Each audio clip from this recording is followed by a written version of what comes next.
Welcome to Moments with Marianne. I'm so delighted we're spending this time here today. We have a very powerful show coming right up. Our special guest today is Gabrielle Spencer, and she's here to talk to us about heart opening to abundance. Now, Gabrielle is a catalyst for personal growth and self-fulfillment by aligning and connecting your inner heart, spirit, and soul.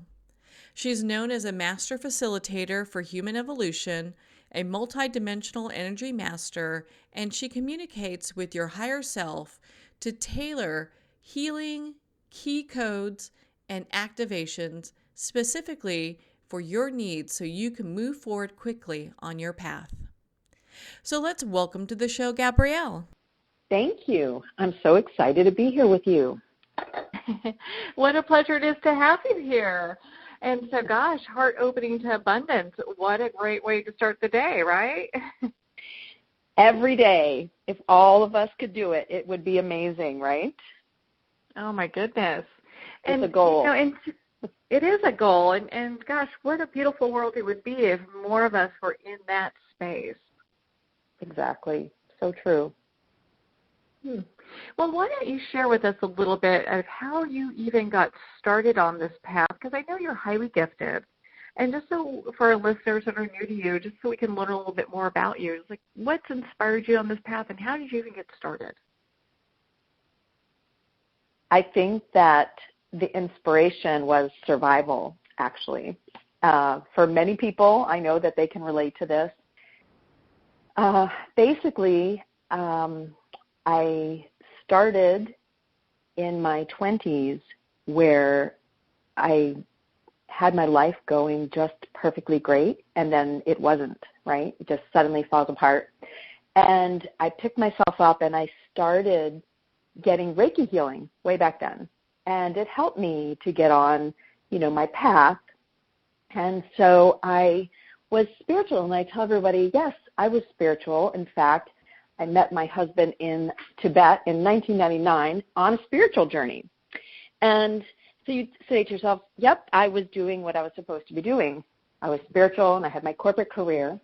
Except for that, I wasn't doing the deep work. I was what I call always staying just within my energetic contract for what I was supposed to be doing here on this planet, right? So I was doing the bare minimum, really. And so in my late 30s, I had a wonderful corporate career, and I was making oodles and oodles of money, and I had $1 million plus home in Scottsdale, Arizona. We had the life, really wonderful life, 2 small daughters, and, everything was great. And when everything fell apart, because we all know, right, that's what was going to happen. That's just like a movie almost. You go, wow, that just came out of nowhere. And over a period of time, the housing crisis happened. And at the time, I was in mortgage banking and specialty lending and secondary financing. And so I have a financial background, and I tell everyone I'm pretty mind-oriented, and that's been like my biggest hurdle has been the fact that I'm very logical and practical, and I always relied on my mind to figure everything out. There's going to be an answer. I just need to think about it, and I need to start implementing things, and I'm going to eventually push, pull, and prod and get myself where I want to be, right? And it did work for me over and over, but every time things would fall apart, even though, it would take a series of years, of course, but it would still happen this way. And so when you pull back and look at it, you go, wow, that was a repetitive cycle that I couldn't figure out how to get out of. Well, in my late 30s, it was a devastating repetitive cycle, unfortunately, in that everything happened, and although energetically and as a human being you feel like it happens all at once, it doesn't, right? It spreads itself out. So every time you get whomped on the head, you feel like, okay, we made it through that. All right, we're going to do it. We're going to pull through this, and then whomp, something else happens. And so I've actually had to write down things that occurred like over a 3-year period because I actually forget the sequence because it was so overwhelming. So in general, I lost my great job, and we burned up our savings, which I had a good chunk of money. It wasn't like it went away in a day. And then a year and a half later, our house went into foreclosure. And then we got pregnant. I was 40 years old. And then my mother-in-law moved in with us. And then I had my son, and my husband was laid off a month later. And then 5 months after my son was born, my husband was diagnosed with cancer. And then my husband totally retreated from life, as you can imagine. So I have basically 3 small children, and our finances were obviously a mess. And it was just, bad to worse, right? And all this time we were still spiritual, but I was refusing to do my purpose. And I was so very frustrated, and I had gone to see a spiritual psychic. And I said to her, what is it? What am I supposed to be doing? How do I get back into corporate? And she looked at me and she said, you're a healer. And I said, no. I just want to be normal. I don't want to do that this lifetime. I don't want to be weird. I don't want to be, made fun of. I just want to be me. I just want to have a regular, ordinary life. And she just looked at me and she said, yeah, you're a healer. And I said, okay, like, no, I'm not, right? I'm not doing that. So I'm very upfront with everybody that, look, I resisted. There is no better resistance campaign going on than mine. And I resisted for 18 months, and finally, so things just keep happening. And, a lot of us joke about it, saying, well, like, that's the spiritual 2x4, right? You've heard that. Mm-hmm. Oh, yeah. Most people have. We all know that it just keeps getting more severe until you finally go, oh, my, I need to be doing something else. And so one day I said, fine, I'll do it for 6 months. And if it doesn't work out, I'm going back to corporate. And so that was, my way of being able to deal with it, right? And so now that's been more than 10 years ago. So you just go, that's how I got on it. I was forced because that was my life purpose and my life plan. And it will happen, kicking and screaming, right? And then once we do and you open your heart to it, everything does shift because that's where you're meant to be. That's your aligned place to be. So that's how I got into it. Oh, my goodness. It wasn't like you had a choice. It just took over. I resisted I took my free will choice. I tell everybody, look, when you're at a lower vibration, and I know that we're going to talk about this, so it goes like this. When you're in that lower vibration, which according to Dr. David Hawkins is 0 to 200, it's fear-based programming, survival programming. You only have the choices of the rock and the hard place. And maybe a third choice, which is like do nothing, but that's still a choice, right? But it's pretty much you don't have good choices. I look at them and say now, well, that's the yuck choice and then the yuckier choice. Neither one of them is good. Neither one of them is the answer. Neither one of them is going to get you out of the slump that you're in. Because when you're at that lower vibration, you're drawing to you similar vibration, right? So how would your choices be amazing? And that's what happened over and over. Well, and so were you getting a sense at that time when this was happening that, you were able to sense other things or see other things, that, as people walking by you can kind of feel what was going on with them? I was doing healing work and on clients, and I tell everybody I kept my lives very separate. So all corporate knew I'm just Gabrielle, and at the time was the number one moneymaker for the company in the country. And super well known, right? Everybody knew me. I was a legend. I could make amazing things happen. So that was my life. That's how everybody knew me. And then the other part of me, as I said, I was spiritual for a long time, and I had been developing my gifts again, meaning I always was semi-psychic when I was younger, but it wasn't anything that was talked about. I grew up in a very religious household, so it wasn't something that I actually ever really spoke about with anybody, but I always knew that I had the ability. And then, of course, it went away, right? And then when I started again in my late 20s, that started to reopen again. So I had rules about that too.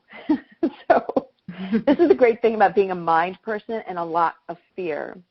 And the fear was that I didn't want to be a healer again, because in many lifetimes, my past, as a healer, you're a witch, you've been burned at the stake, you've been, eyes gouged out. I mean, just too many yucky things. And you think there's still something within you that's like, okay, that's why I know that's why I just wanted to be normal, because I don't want anybody to know that I can do this, right? Mm-hmm. So I was very busy keeping things super separate. And so the people that were in my spiritual life or the spiritual realm, they knew me as that. And then the other, the rest of my life knew me, as the other, as very, I'm a normal person. So for me, it was about being willing to be one person and really take my gifts. And part of my rules for myself and being willing to see again and hear again, I had a rule. So I had said earlier that I had said to them, to my higher self and the other side, all right, 6 months, fine. You've got me for 6 months. My other rule was that I didn't want to see anything gory, scary, or, disturbing. Like that was my thing. I was like, wow, I just can't stomach it. And so, there's a lot of residual pain there when you out and out will not do something, right? So that is something that I've had to, over time, it's been easier and easier to now where it's like, okay, that's not a big deal anymore. Where, 10 years ago, that was my rule. Like, I'll be willing to receive, but only these things. And so they did. The other side was awesome. They absolutely did. I would tell people, I always had the movie Jaws. You remember? Oh, yeah. The music that goes dun, dun, dun, dun. Well, for me, when I would see things that I was helping a person to work through and release, I would always see up to the very moment before, the really bad thing would happen, and then I would just get the impression or understanding of what had happened, if that makes sense. They didn't have to actually see it. Yeah. So I have to praise the other side. They did a good job. Well, and when did heart-opening abundance start to be part of your everyday life? It took a little bit of time, Marianne. What I did for a long time, for about 8 years, was I worked with clients, and I call that period now my chaos management period. And it's where, a client would come to me because, life is falling apart. And so it's like, we're plugging our fingers in a dam, right? Plugging every hole and crack that comes up for them to try to piece it all back together so they can keep on. And what I found was that people were not able to hold that higher vibrational energy for a very long time. And the reason was because all the other areas of their life were still out of alignment that created that crack, right? Mm-hmm. But, when you're in chaos, you're just concerned about the pain in the moment. This is what I need. I need, money. I need my relationship to be fixed. I need to deal with my kids or my husband or a job or whatever it is. That's chaos management, is when you're like looking at the symptom and going, oh my God, this needs, triage. Yeah. So what happened, I know, right? We all know that because that's pretty much how we exist. That's how our life runs. And so I got the message a couple years ago now that was, you have to go public. So, what fits with my whole story is that even in working with my clients, I would only take clients by referral. So I had nothing on the internet, no website, nothing. Like, you had to truly know one of my clients to come to see me. And still, I had a great business. But again, it was back to, I was really hiding from the public. I did not want to be out there, as I mentioned. So what happened was, a couple years ago, I received the message, and then I checked it with somebody I know and trust very well, and just said, okay, I know there's a message for me. Go ahead, and here I am. Give it to me. And it was, you have 10 months to a year to go public. Like, you have to bring your gifts out there, and you have to, it's like your greatest fear. Hello, here I am. Mm-hmm. So there you are. And so what happened was, I agreed because, as I mentioned, I already got the kick in the butt, and I really don't need to revisit that. I'm like, I understand no do-over, how this cycle works. Yeah, right. You're like, I know how this works, and I think I'm just going to go ahead and work through the fear and work on the multidimensional layers that need healing, so that I can do that and be good with it. And so I did. I started working on myself and started the process. And what happened was, as soon as I said yes, information was downloaded so fast. I tell everybody, the Heart Opening to Abundance program, the outline and understanding was like less than 30 minutes. And I keep index cards on my desk. And luckily, I had them handy, and on 3 index cards, wrote out the program. And it was just so amazing, because it wasn't anything that I couldn't understand, but it put it into this whole, like, oh my God, there it is. Do you know what I mean? Mm-hmm. It just kind of all fell together. It just all came together. And so the idea is that when we're in base programming, so we all talk about, well, I need to reprogram my mind, right? This is very popular. And the problem is that our base programming, so your triangle, the body, mind, and spirit triangle, everybody's familiar with it. That is our base programming, and that is what we come in with. And your mind is in charge of your survival. So that base triangle is survival-based. It keeps you alive, right? Keeps you breathing, clothed. You've got your basic needs are met. So that's your survival programming. Your mind is in charge. It's in control of that programming.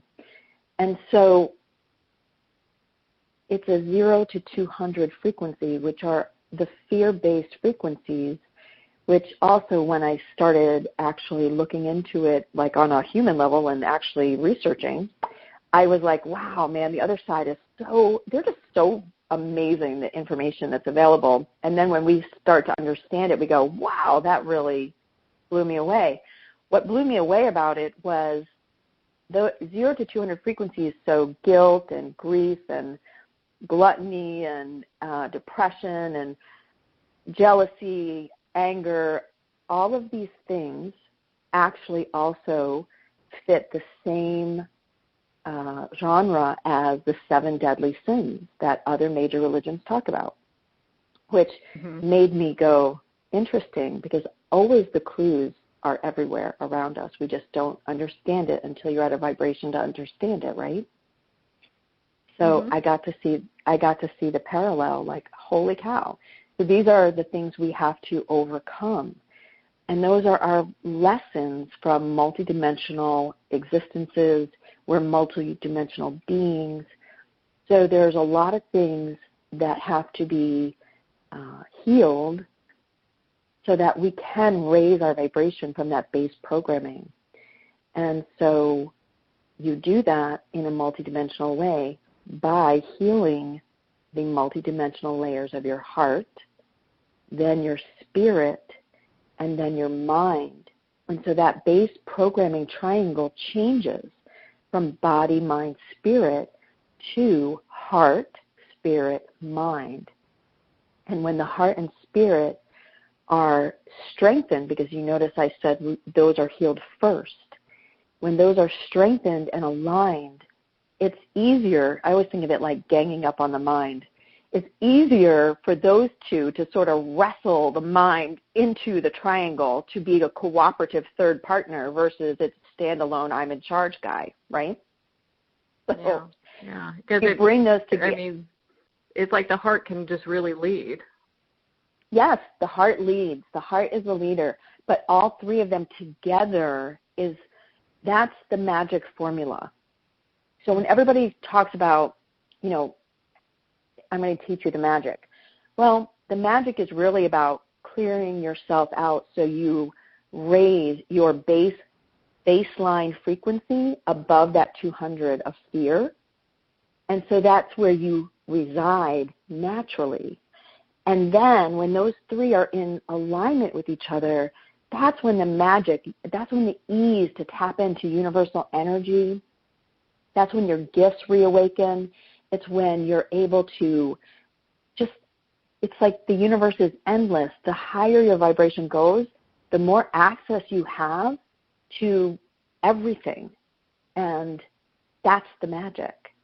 But those three things have to be brought into alignment because that triangle, as you know, the triangle is the base of almost every sacred geometry. They can make triangles in it, right? And Metatron's cube and all that. I mean, you need the triangle. So when you create the new baseline programming for yourself, then it flips again to as above, so below. And those three, your heart, spirit, and mind, then are able to connect with your higher self, higher mind, and your soul or the cosmic heart. That's all of that way. Do you see what I mean? It goes into that higher vibration. But that's the key in being able to make that flip into the higher vibrational, the cosmic side of yourself. Mm-hmm. So what if somebody has unforgiveness? How does that play a part, and what can they do to release negative energy? Forgiveness is excellent. It is the most powerful tool that we have as humans. And when you forgive, I've had a lot of clients say, well, I forgave Joni or Jack or whoever. How many more times do I have to do it? And that should be everybody's first key that it's not done on some deep level, right? If there's still some of that there. But the truth is that we have unforgiveness of ourselves, of the perpetrators. I call them the people that have influenced, affected, or impacted us, right? Because it's not always a direct hit. Sometimes, it's the indirect stuff, too, that happens, and it's hard to forgive. And then we have forgiveness of God, where we have to forgive God, and or we've been taught that God needs to forgive us, and then that's what's in there, right? So on a multidimensional level, it's what you're wanting to affect, because as you can see, there's super many layers of this forgiveness thing. And so I lead everybody in a forgiveness clearing because you want it to be on every level and layer of yourself. So it's truly over, and it's not going to come back up. Does that make sense? So Yeah. Well, Yeah. and so how does somebody know when they get to, like, they've been working on the forgiveness piece, how do they know when they're done? It doesn't come up anymore, and you don't even think about it anymore. It just goes away. It's so amazing. It's as if it's just no longer there. It doesn't get triggered. I mean, for most people, something happens in your life and you get triggered. And sometimes you realize you overreacted, right? You'll think to yourself, wow. Later, of course, you think to yourself, wow, I really sort of overreacted, right? But it's because it triggered all these other things that you don't remember consciously. It triggers those emotions that are buried, these feelings of I'm less than, I'm not good enough, everybody's against me, I never can get ahead. It triggers like a whole bunch that aren't even related to that situation. So what happens is as you forgive yourself and, like I said, the people that influenced, and by the way, I forgot one, and that is that at the same time you ask the higher selves of all those people that have played a part influencing, affecting, or impacting you, for you to ask them for their forgiveness for how you may have impacted them, influenced, or affected them. Because it's never one-sided, right? Everybody has their perception. And that, too, counts as karma and all sorts of things.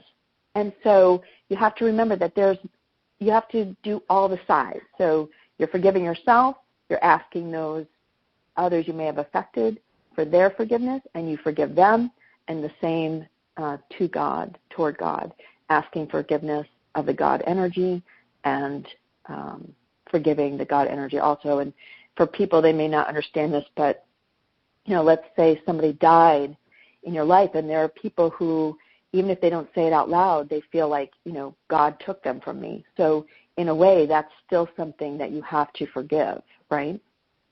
Mm-hmm. Yeah, because there's that. You still have that feeling that you've been wronged in some way. That's right. Or, cheated. There's a lot of blame that happens. Retribution, all sorts of things come out of how we feel wronged.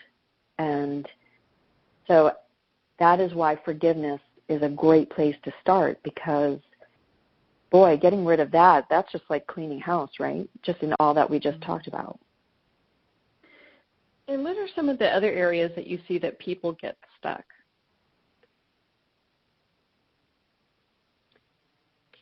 I think that people get stuck. Let's just start with the heart, because the thing about what we're taught in this reality is to logically think about things and to break them down and try to figure out their origin. But in doing so, we basically are coming up with the symptom, what it is that I'm experiencing. Then there must be a correlating belief or an event that happened. But what I have found in working with people is that almost every time it's something that's occurred in another timeline, another existence. And you won't remember it consciously. That's something that's in the subconscious and in your multidimensional layers, as I said, in your heart. So when somebody said, they'll say to you, my heart was broken.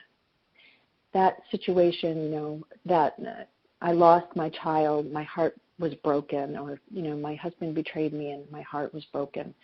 It's really happened in that timeline. You did have a piece of your heart break, or you've left a piece of your heart in some tragic event. Energetically, you've left it, or it's been hurt or damaged. And those have to be healed, because it's a trauma that's happened more than it's going to be a belief or somebody telling you over and over you're not good enough. Generally, it doesn't really impact you that greatly when it's just a belief. Does that make sense? Your beliefs, the strong ones, the ones that are really stopping you, are the ones that have been created out of experience. And so is that the way you determine if it's something that's happened on another timeline that you're kind of feeling this angst about or you're having difficulty moving through? Well, I think that it's reinforced in this lifetime. So the things that you're attributing to what's created it are the things you're going to remember from this lifetime, right? But as we know, this is a learning planet. It's our school, and it's to remind us of the things that we need to heal and release so we can reclaim our mastery. So the answer is it will be repeated in this lifetime over and over and harder until you get it, until you heal it. And so as I said for myself, yes, from my 20s, I definitely experienced similar things as to what I experienced in my late 30s.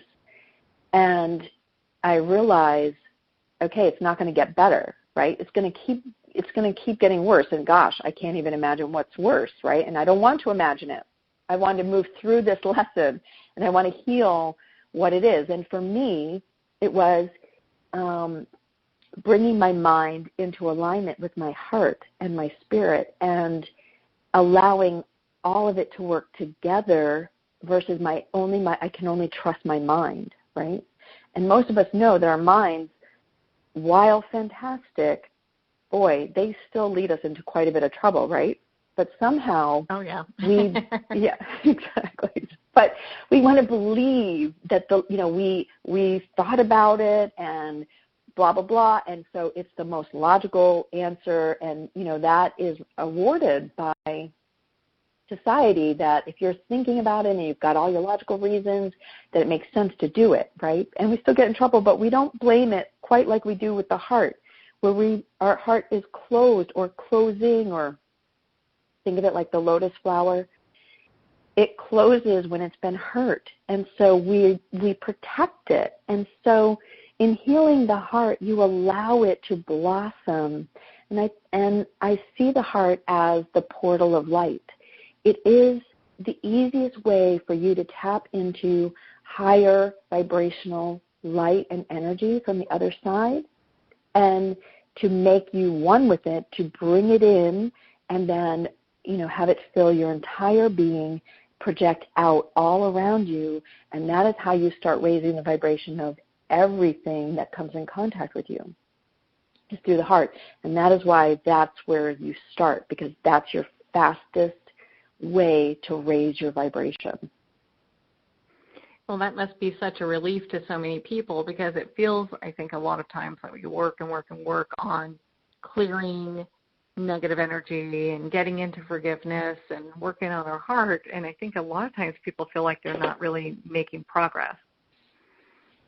Yes, and that would be because it's more efficient and more effective. And I'm all about being fast and being effective, because that's my background. Plus, it's, again, I definitely love the mind. And I tell everybody the mind has a place, but the point is it has its place.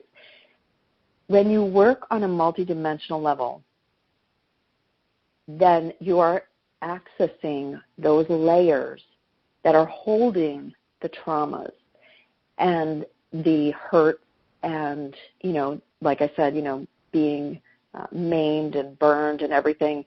That's being stored on a multidimensional level. It certainly didn't happen to Gabrielle in modern day, but it was so strong for me that I understood that I was still carrying it with me as if it were fresh, because I had nothing in my current background that would make somebody so strong to be like, I'm so not going out there and saying that I'm psychic or that I have the ability to tap into higher universal dimensions to, be a channel, and to be a channel for higher vibrational frequencies. I mean, that just sounds nuts, right?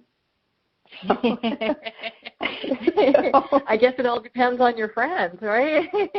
That's right. Well, I mean, I just think that that's one of the things where you think, I had such an aversion that there had to be something really strong somewhere that was causing me to have that aversion, because there was nothing in my current life that would have set up an aversion that strongly. And so when people are working, often it's most common for everybody to talk about the beliefs that they have. Well, I feel that, my parents didn't have a lot of money, and they always said that we were broke and whatever, and I just can't get over that. And it's like, well, it could be that, or that reinforced what was already in there, and it actually stems from perhaps many lifetimes when you were a slave in Egypt, and then a few lifetimes where you might have been a friar or a nun, and you took oaths and vows of poverty. And it might have come from lifetimes when you were a beggar on the street. And do you see how that would be strong enough to really cause a problem with abundance? Yeah. Versus your parents because saying, you've got I'm this broke. Story that's going on, is repetitive story regardless where it came from. Mm-hmm. That's right. And so working on the beliefs of, what you heard or what you remember is only a surface symptom. It just reinforced that there's something deeper that needs to be healed. And that's where the multidimensional work comes in, because that's going to be swept away with that work. And as you dig out the roots, all the rest of it just goes away, because it's not being held in with, like I said, like the oaths, commitments, agreements. There are some people who have contracts to be a slave. There are people that have been, I don't know why, but I keep seeing Egypt. So, there are a lot, must be your audience, Marianne. So I see. It must be, I swear. Yeah, because I'm seeing a lot of the workers in that time period. So, you were a slave, and you didn't have rights. You weren't a person. You didn't have even survival programming that was honored even. You have a lot of issues going on just in, incarnating into that cycle a few times. So when we work on this, you go in to a person, you work through their higher self, because the higher self, I always think of it like a maze. So we may see, like, we have a problem with money. And as we talk, there are many symptoms of the money issue.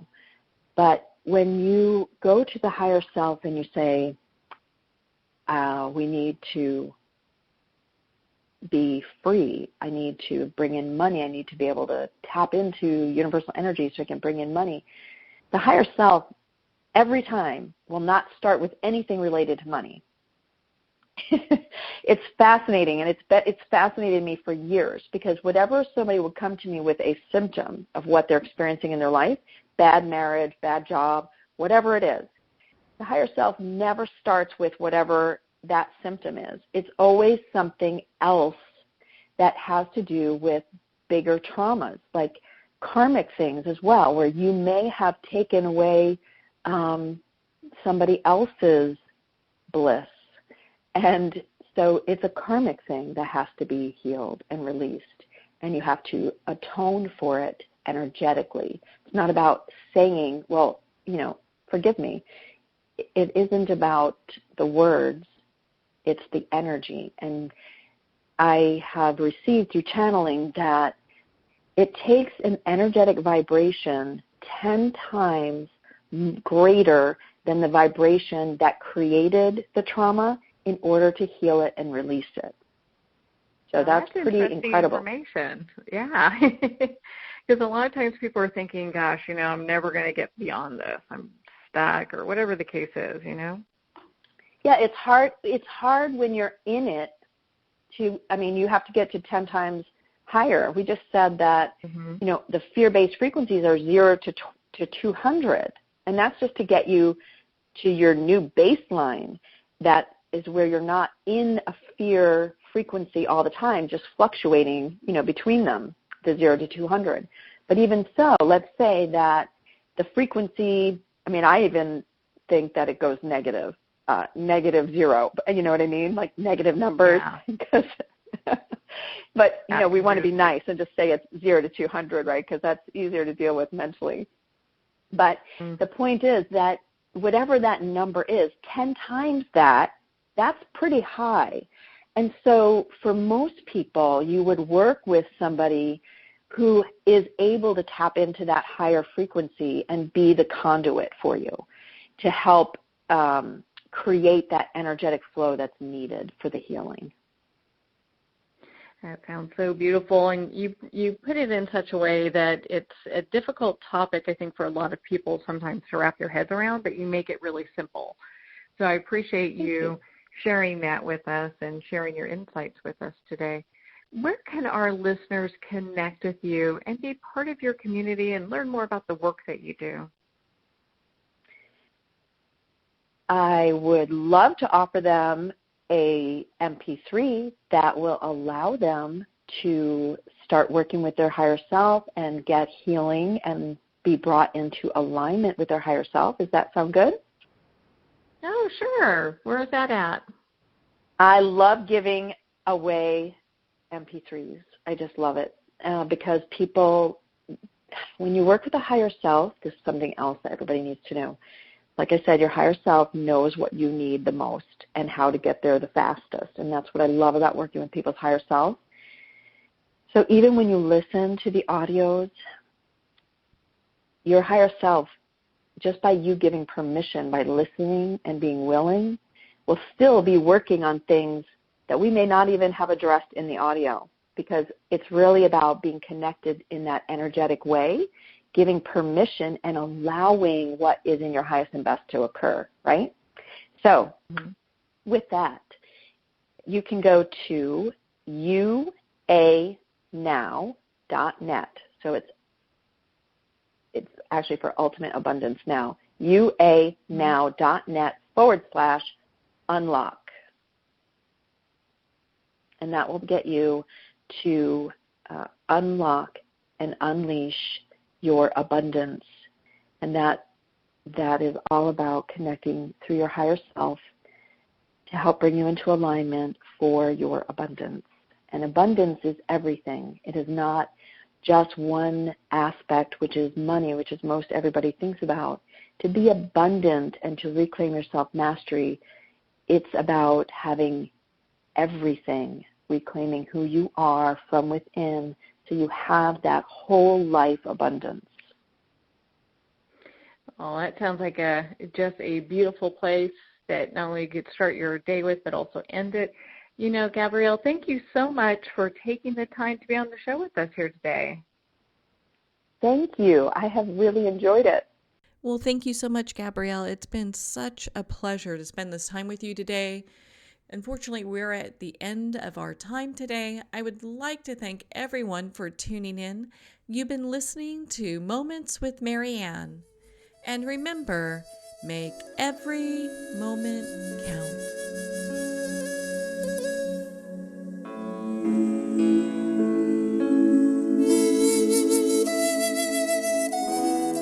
In a single moment, your life can change. Moments with Marianne is a transformative hour that covers an endless array of topics with the best of the best. Her guests are leaders in their fields, ranging from inspirational authors, top industry leaders, and business and spiritual entrepreneurs. Each guest is gifted and a true visionary, a recognized leader in her own work, and while teaching others to develop, refocus, and grow, Marianne will bring the best guest and sometimes a special surprise. Don't miss this. You never know just which moment will change your life forever. Moments with Marianne airs every Thursday, Friday, and Sunday at 8 p.m. Eastern, 6 p.m. Mountain Time. Make sure to tune in and visit momentswithmarianne.com for more information.